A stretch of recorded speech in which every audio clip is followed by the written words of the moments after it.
Hello, friends.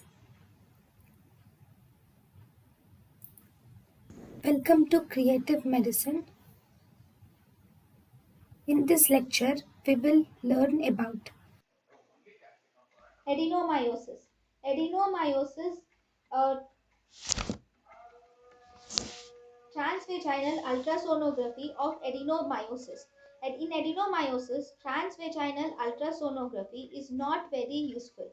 It is heterogeneous myometrium with black stripes of blood. Here there is myometrial cyst, which is blood-filled cyst. Adenomyosis shows Venetian blind appearance. There is dark and light bands are seen alternating with each other. There can be poorly defined junction present between the endometrium and myometrium. Investigation of choice for adenomyosis is magnetic resonance imaging or MRI. MRI shows thickened junctional zones of more than or equal to 12 millimeters.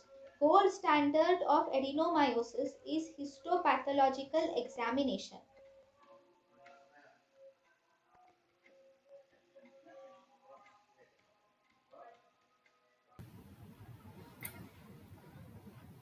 thank you and thank you for watching.